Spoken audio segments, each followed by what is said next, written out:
5 सालों में जी क्या क्या विकास किया गया है, किन किन योजनाओं को धरातल पर लाया गया है, उसके बारे में कुछ बताएंगे आप?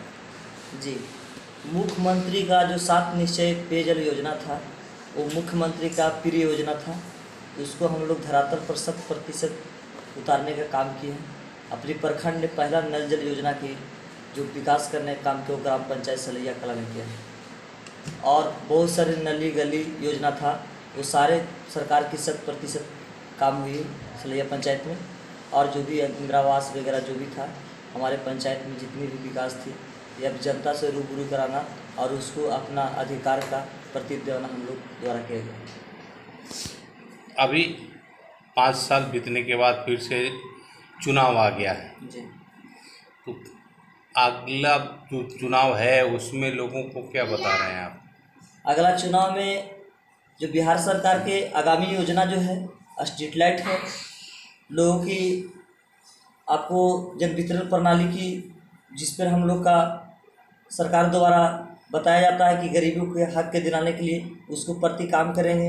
हम लोग स्कूल हो या आंगनवाड़ी हो, पोषाहार हो बच्चों को, या विकास की जितना भी सारे चीज़ तमाम चीज़ है उस पर हम लोग ईमानदारी और निष्ठा से काम करने के लिए फिर से उसी मुद्दे पर हम लोग जनता के बीच में आकर वोट मांगने का काम करें। 14वीं और 15वीं वीक में भी कई सारी राशि आई थी, उसको लेकर के क्या विकास है? जी 15वीं और 14वीं, 15वीं में तो राशि बहुत कम आई है। लास्ट में लगभग लगता है कि सरकार के लास्ट कार्यकाल में ही 15वीं का खाता हम लोग खुला था।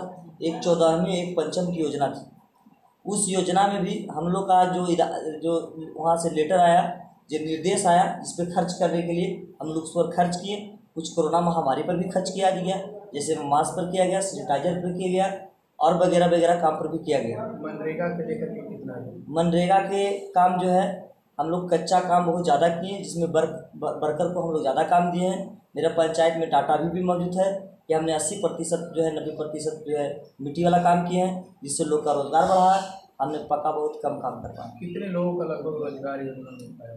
रोजगार योजना में कम से कम तो मैं सालाना कम से कम तो 5,000 रोजगार हम दिए हैं। 5,000 रोजगार दिए पर सालाना। मेरा जो कच्चा वर्क जो काम रहा पंचायत में, मेरा 80 से 90% तक काम रहा। प्रधानमंत्री आवास योजना भी? प्रधानमंत्री आवास योजना में जिस तरह से सरकार के सिस्टम है उसी आधार पर हम लोग काम किए। अगर किसी के ज़्यादा ज़रूरी था, हमने वरीय पदाधिकारी से बात करने के लिए भी काम किए, इसको बहुत ज़रूरी है। पर हम लोग का जिस तरह से निर्देश दिया गया उसे हम हट को कोई काम नहीं कर सकते। सरकार कितना लाभ दिलाया अब तक के लोगों को? हम लगभग लगता है कि मतलब SC ST में 250 और आपको जनरल कास्ट में लगभग 100 का इंदिरा आवास मेरा रीजन में हुआ है, जो कि हम लोग कई बार गुहार पदाधिकारियों से भी लगा चुके हैं कि जो ज़रूरी है उसे आवास दिया जाए। पर हम लोग सिस्टम में बंधे हुए हैं कि जिसको सूची में नाम आएगा, जो लाभ लेने लायक हो, उसी को हम लोग दे सकते हैं। एक आपकी का वार्ड आता है, वार्ड नंबर 7, जिसमें अभी 7 निश्चय योजना के तहत नल जल योजना है, जो आधार 7 निश्चय योजना जो सरकार की जो नल जल योजना थी, उसमें इसीलिए हम लोग काम नहीं करा पाए कि वो योजना था वार्ड सदस्य के, जिसमें हम 100% पैसा वार्ड लोग पे डाल दिए थे। अब उनको काम कराना उनको जिम्मेदारी था, मेरा कॉपरेट करना जिम्मेदारी था। उसमें वहाँ पे पानी की बहुत समस्या थी।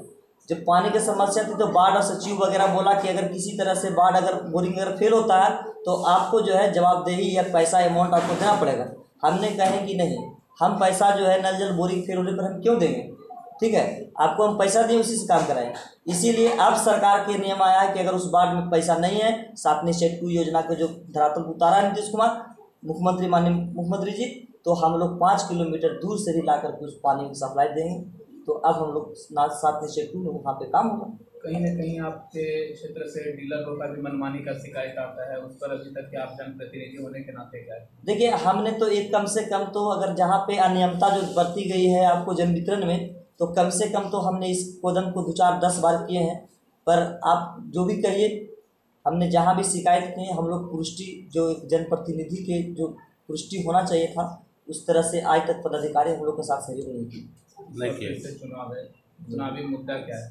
मेरा चुनावी मुद्दा वही है कि सरकार के जो भी काम आएगी, जैसे मैंने अभी हम बोल के गए स्ट्रीट लाइट है, या फिर मनरेगा के काम है, या तो नली गली के काम है, या फिर जो जनता के बीच में जागरूक करने की कोई तरह जैसे महामारी वगैरह आता है उसमें हम लोग खुल करके सहयोग किए और करते रहे। कहीं ना कहीं जनता लोग नाखुश भी है जहाँ से काम आधा अधूरा है, उन लोगों को किस तरह से आप मोटिवेट करेंगे? हम उस जनता से हम आग्रह करते हैं कि हम आपको सेवा में तत्पर रहेंगे 24 घंटा। जहाँ भी काम अधूरा है मैं कोशिश करेंगे कि आप लोग रह करके और उस काम को पूरा करें। आपके बीच और भी तो कई सारे जनप्रतिनिधि खड़े होंगे, उन लोगों से किस तरह के सामने? देखिए, हम प्रतिनिधि जितना भी खड़ा हो वो अपना बात को रख रहे हैं, मैं अपना बात को रख रहा हूँ। कितना प्रतिनिधि है जो एम्बुलेंस देने की बात करता है? अब मेरा पास सरकार को कोई फंड नहीं एम्बुलेंस देने के लिए, हम क्यों बोले? मेरा नाम रहीश कुमार यादव है, मैं गिरिजा देवी मुखिया सलैया कला के मुखिया जनप्रतिनिधि।